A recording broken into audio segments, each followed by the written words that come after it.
Hello mates and welcome to the Baron Reviews with me, the Baron. Today's game is Vengeful Rites, an adventure RPG for the Rift and Vive by developers Deep Dive Interactive. One quick note, this is more of an early look preview of the game than a review, since the game won't actually be released till August 31st, where it will then hit early access. The two-man dev team have been quashing bugs in real time as I was testing this game, so as such, please consider that any critiques may already have been addressed or obsolete upon actual release. So, nowadays there's quite a few worthy competitors to the classic Vanishing Realms, making it necessary for sword and sorcery adventure games to up the ante in order to stand out. Vengeful Rites attempts to separate itself from the competition by introducing some interesting ideas to combat, as well as the ability to climb, opening new possibilities for exploration. The player can switch between magic, melee and bow without any restriction, though as you level up you can choose to specialise, making one of the three more powerful through a perk system. The story begins with a goblin invasion, where the protagonist finds himself whisked up into a journey crossing many landscapes, through mines and ancient cities on a quest to save his realm. Graphically, the game has a very strong aesthetic. The visuals have a cartoony, almost cel-shaded look going on, which sets the tone for the adventure as lighter and more whimsical in a sense. The music follows suit with a light fantasy adventure vibe. The real novelty of the game is the ability to climb. This is tons of fun, zipping up and down ladders and free climbing trees. It also creates fresh situations where you need to scale a wall or whatever to continue through the level. The only downside to it is the head inside an object warning, which is a little bit zealous. And I found it a bit tricky sometimes to find where the grippable points are, as well as seeing where you're currently gripping as your hands go invisible at the point of grip. In terms of combat, one thing all VR adventure games suffer from is the sensation of weightless weapons, and Vengeful Rites is no exception. However, in an attempt to offset this, one thing the game does extremely well is the melee combat parry. I was really surprised to find the accuracy of the parries were spot on, and upon each successful deflect, the enemy sometimes comes back with another chained attack, so it can lead to some interesting fights. To combat the infamous wiggle sword exploit found so often in adventure games, this game requires the player to use force in order for the swing to be registered as a hit.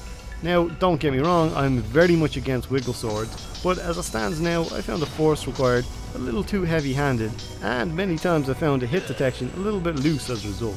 I reckon this is one of those things that's guaranteed to be tweaked following community feedback in early access. Similarly, I feel like the bow could use a little tweaking, as I felt like the arrows were a bit too weighted and were falling out of the air prematurely. The ability to cast a wide variety of magic on the fly is a big feature of the game, with plans somewhere between 12 to 16 spells being added on final release. Initially, the player has access to just 4 spells: Fire, Restoration, Protection and Kinesis. Fire and Restoration do what you might expect, as an offensive fireball and healing spell, whilst Protection spell serves as a summonable shield.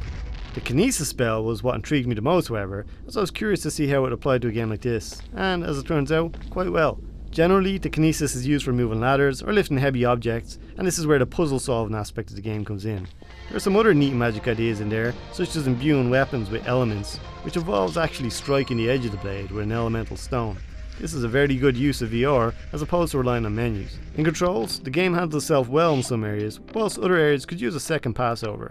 One example being, depending on the context of the action, sometimes the grip trigger is used to grip objects, which makes sense, whilst other times the trigger is used to grab objects. Another area of unintuitiveness is with the Kinesis, where held objects are moved closer and further away from the player by moving your hand closer or further from your body. Makes a lot of sense on paper, but in reality I kept feeling like a more natural way of manipulating objects would have been with the movement of the wrist and the direction of my palm.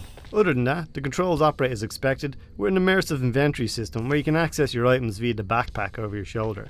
Using a trackpad locomotion, I did experience some mild motion sickness, but I'm not sure if that was caused by something like the acceleration of the character, or if it was just me with this game. Thankfully, there's an alternate teleport option available if you find this does happen to you too.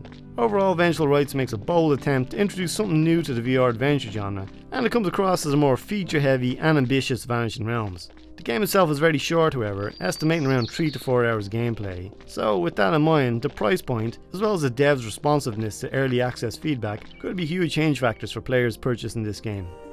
That's it from the Baron. If you're interested in this game, you can find it in the link below, and until next time, cheers.